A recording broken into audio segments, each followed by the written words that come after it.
You know, how heavy the dumbbells you lift, or how many kilos of dumbbells you lift. We have been going through a long exercise journey with this guy, with this show.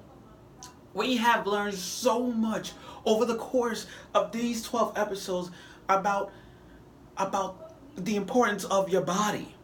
Kind of like cells at work. You know, when you watch cells at work, it teaches you the importance of the body inside. The blood cells, the white blood cells, the brain, all that kind of stuff. Okay, every time I watch How Heavy the Dumbbells You Lift, I've learned so much about what to do and what to do when exercising and what not to do. And it teaches you a lot when it's working on the legs, working on the arms, working on the shoulders, this chest area, every part of your body. And what I like about this show is that it teaches us the dieting and how well you exercise still. We don't really exercise that much. We sometimes lazy and we feel like we don't want to work out outside. Some people do, some people don't. But they did show us ways to work inside rather than working outside. For those of us who are an inside person or an outside person. And again, a way of healthier and dieting ways is just one of these shows that you learn so much. And that's what I like about how heavy the dumbbells you lift. Because it has this lesson where it teaches you how well our body is. Every anime has a plot. Every anime has a moral story. Every anime teaches you, a lesson. When I watch this show, it teaches you a lesson. What I like about How Heavy the Dumbbells You Lift is we have gotten so much fan service. Well, not mid-tier, not like high-tier fan service. Like those high-tier fan service of Sekirei or the high-tier fan service of Shimamano no Testament. But I'm talking to like fan service of this. It's just like say about C average at best. Not like showing all the uncensoredness, but it did give us a little bit of the dosage of fan service. And references. You know, we have got a lot of references in this one. From a Kenshiro Fist of the North Star reference to One Punch Man reference, Arnold Schwarzenegger reference, or Shogeki no Sumo reference, with Macho posing like as a Shogeki no Muscle reference, not to mention Love Live reference and so on. But majority of the references that we had, 90% and more of every episode of this, every episode of the Dumbbells gave us a lot of JoJos. And I'm telling you, these girls needs to be in JoJo or any other show that involves muscles, because these four girls can hit it. Gina, Akeme, Ayaka, Sakura. Those four are destined to show off their muscles. They're destined to show us they're the best girls of this summer. Matter of fact, they could be in JoJo for all I care. Now in episode 12, the last episode is one of a kind. What better way to end the summer anime with a bang, which is a beach episode. A bang with a beach episode. And in the final look of boobies, asses, thick thighs, crotch shots, and sexy ass bare feet. That's what they gave us in this episode. And they gave us not only that, but they gave us characters that we know and side characters. Main characters and side characters. Like Tachibana Sensei and the TILFs. You know, the teachers. And Ayaka's older sister, who we only know a little bit now and then. But, yeah. It's not just about... Again, episode 12 was the spot on. I mean, it was one of those times that we get to see everybody in this last episode. Because with 68 volumes of this... I gotta read the manga now. Because with 68 68 chapters, I'm getting more and more in touch about the importance of our body. But again, this was a beach episode. And nothing was ever wrong. This was the end of it, and I feel sad for it. The opening, you know, I kind of like the opening of the song. The opening song. That was a good opening. And it's still one of those songs that makes you want to get up and start working out. Those kind of things. And I love that. Now, back to what I was saying. Episode 12, we had a beach episode. And you got these two guys sitting in a car. Those scrawny dude, and it's like they scrawny dude and the muscle dude, they're just sitting in a truck spying on these four girls. And I'm like, isn't that creepy that you start off with that? And then they go to this beach island for two reasons. Akeme just want to see for the muscle fetish, and Sakura just want to see for the boys. And the swimsuits, yo, I love their swimsuits in this one. I love their swimsuits. And Gina, who I still say she's best girl, literally just went balls deep. Just literally because she's Russian, you know, she's cold, you get that? And she's not, and she's a cold-blooded character, like she admitted. But the fact that she just opened up her top, we get to see boobies for this last episode, it was so freaking great. And ass shots too. It was so great. Machio holding a watermelon off of this grump on his hand. I'm like, he is already brolic as it is. And the size he's holding it looks like he's holding a baseball. And I'm like, okay, they're going to pound some watermelons. But then they got to the part where we got Machio's muscle lesson.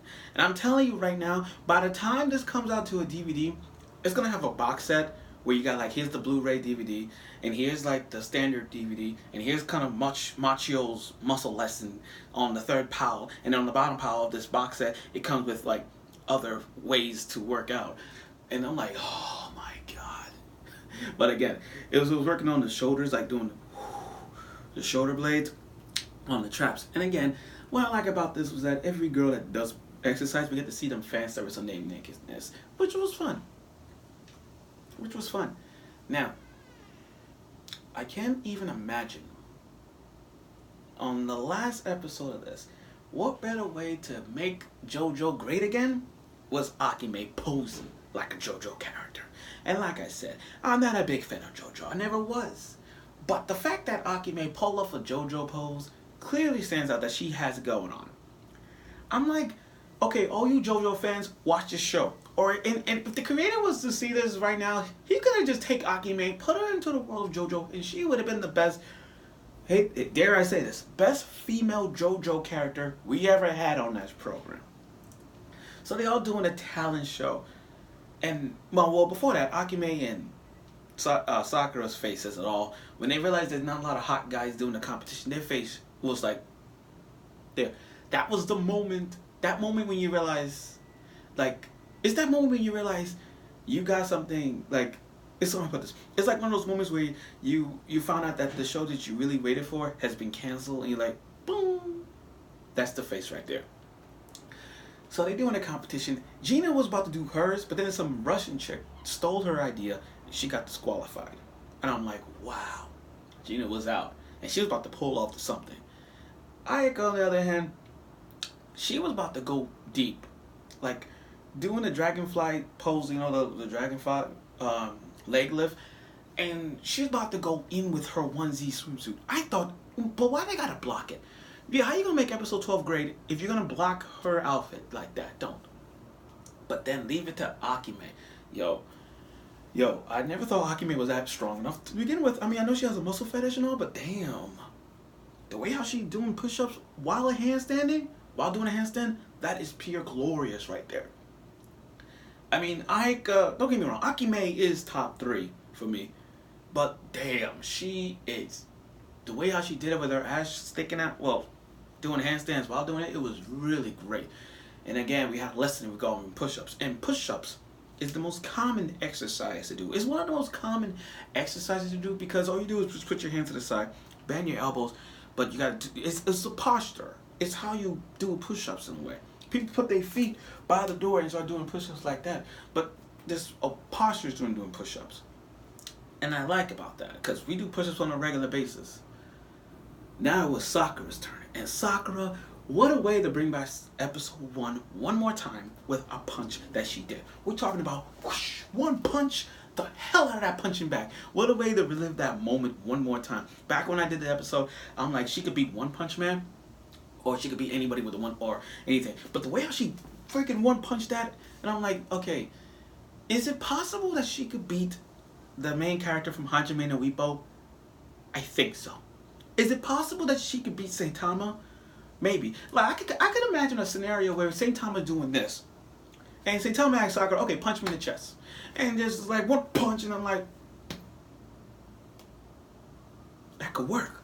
To be honest, I could see like a hole in Saitama's chest, or he just holds it in so much that he pukes. But I see that coming. The way how Sakura punched that bag, if it's like Little Mac or Captain Falcon or anything would involve punches, Sakura got a badass punch. Just literally punch straight at, punch it back like it was nothing. Kind of like Saitama did with that. Okay, now back to what I was saying. Rivals tend to be intensified.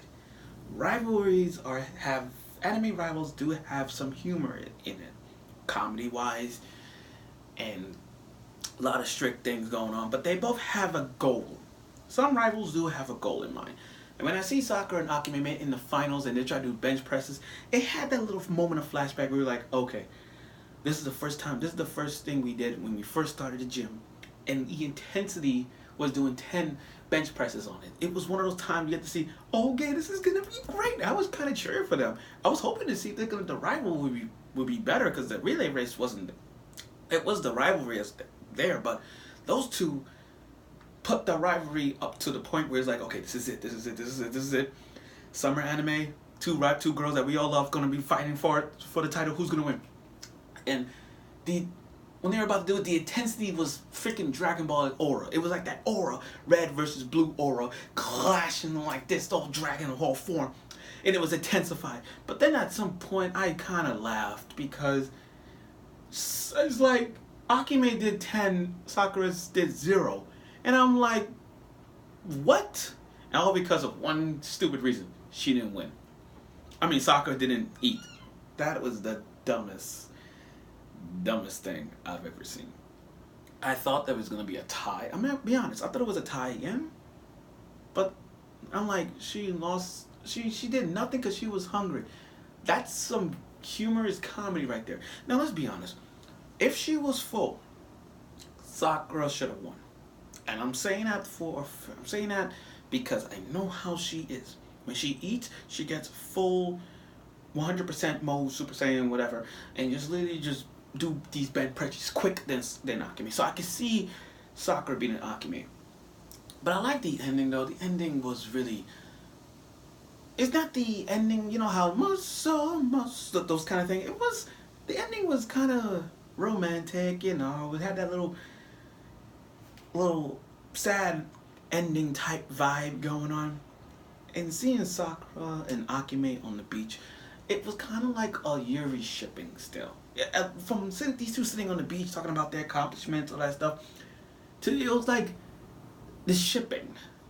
The way how they hold hands on the big friends, all that stuff. Friends, best friend. But it's more like a shipping wise. It was more shipping than it was. That's what I'm trying to say. And I also like the fact that you bring in more characters that came along the way with these 4 girls. And not only that, I was happy that Sakura lost weight in the ending, because when they showed the ending, when she got on the scale, it showed that she kind of gained. She learned so much that she lost weight, and now she get to move on. So that's what I like.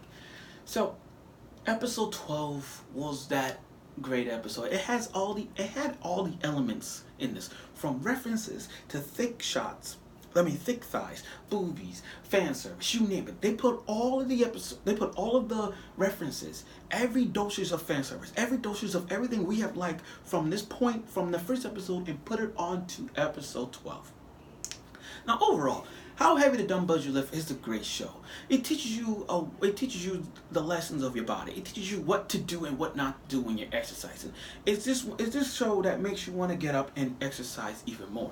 And stay true to and be healthy at all times. And if you want to work out in your house, watch the show, because you get to learn what to do. So that's what I like. It's like a fitness video. For every episode it has a fitness video, and you get to watch it, you get to learn from it. And that's what I've learned from watching How Heavy the Dumbbells You Lift. And I'm sure you guys already have experienced watching these shows and experienced it in ways to exercise your body well, eating right, eating healthy food, what ways to do, those kind of things, and I've learned a lot. And I'm sure you guys have as well. So, that's it for now. I don't know what fall 2019 is going to come to me, to be honest. The only fall review show I'm going to do is we never learn because I already did the first season. So the second season, I'm looking forward to that. I don't know what other fall seasons I'm going to do because most of the fall season shows are going to have a lot of things, a lot of returning shows. But We Never Learn season 2 is going to be that one. So that's it. So I'm really proud. I'm happy to do reviews of how heavy the dumbbells lift. And remember, guys, if you guys want to work out and eat healthy food, watch the show or read the manga because they teach you ways on how to